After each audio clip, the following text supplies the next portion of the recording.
Con su permiso, Presidenta.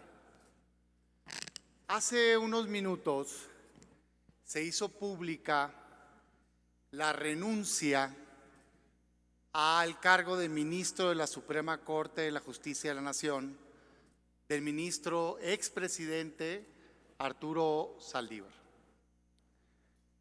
Tengo una opinión encontrada al respecto.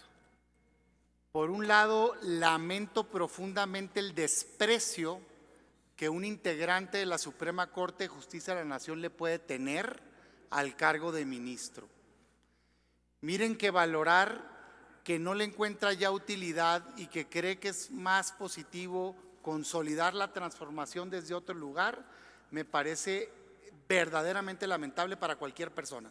Ser ministro o ministra de la Suprema Corte de Justicia de la Nación es un máximo orgullo de vida para un abogado. No existe otro cargo en donde se va a poder desempeñar, porque para empezar, y por si no lo sabe, tiene un impedimento legal de 2 años, en donde no puede ser ni abogado ni patrono de ningún asunto frente al Poder Judicial. Pero no solo eso, sino que también está equiparado que no va a poder ser ni secretario de Estado, ni fiscal, ni diputado, ni senador, ni gobernador, en 2 años. Entonces, ¿cómo a dónde va que represente una mayor oportunidad de servir al país que ser ministro de la Corte? La verdad, qué pena estos antecedentes, como qué pena el anterior también, de dejar una responsabilidad máxima como es ser integrante de la Suprema Corte de Justicia de la Nación. Pero por otro lado le digo muchas gracias, señor ministro, pásele. Cuando menos de mi parte no va a tener ninguna objeción. Gracias por hacerse un lado y dejar de obstruir la justicia constitucional desde su cargo en la Suprema Corte de Justicia de la Nación.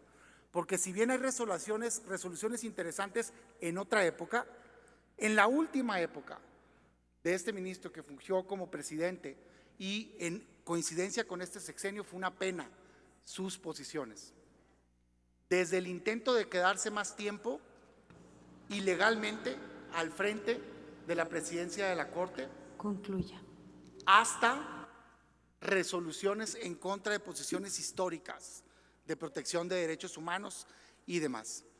Para tener un ministro que esté subordinado al interés del Poder Ejecutivo, mejor tengamos la oportunidad de nombrar a una nueva persona ahí. Pero mi llamado va a este Senado y particularmente a la oposición, a que estemos a la altura. Los nombramientos de ministros y ministras de la Corte requieren 2/3 partes de este Senado. Y nunca ha tenido 2/3 partes el presidente López Obrador y Morena, desde 2018 hasta ahorita, y sin embargo ha logrado todos los nombramientos que ha querido. ¿Cómo es posible si no tiene los votos? Porque ha votado parte de la oposición. Y hoy un cortadero de venas, que qué bárbara la ministra Yasmín Esquivel. Qué bárbara, qué bárbaro quien nombró a la ministra sabiendo que había una subordinación. Y eso implica toda la mayoría de Morena más una parte de la oposición. Y sí sabíamos de la cercanía política, yo lo dije en esta tribuna. ¡Qué sorpresa el comportamiento de la ministra, con mucho respeto, Ortiz! Pues yo no sé qué le sorprende, había sido diputada del movimiento un tiempo antes y había trabajado en la presidencia de la República. Concluya. ¿Cómo qué parte le sorprende de la cercanía?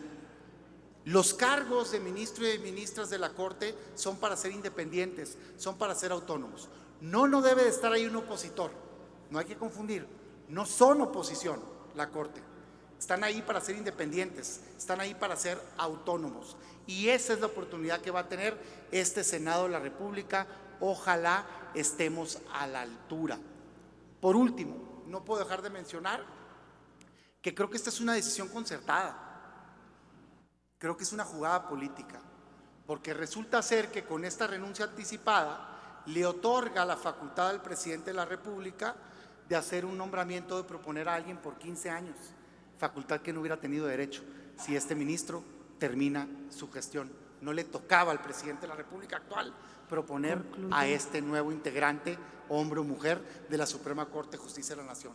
Por todo eso, lamento profundamente la decisión, pero digo, aprovechémoslo como oportunidad y nombremos a un ministro o ministra digno de la Suprema Corte de Justicia de la Nación. Muchas gracias.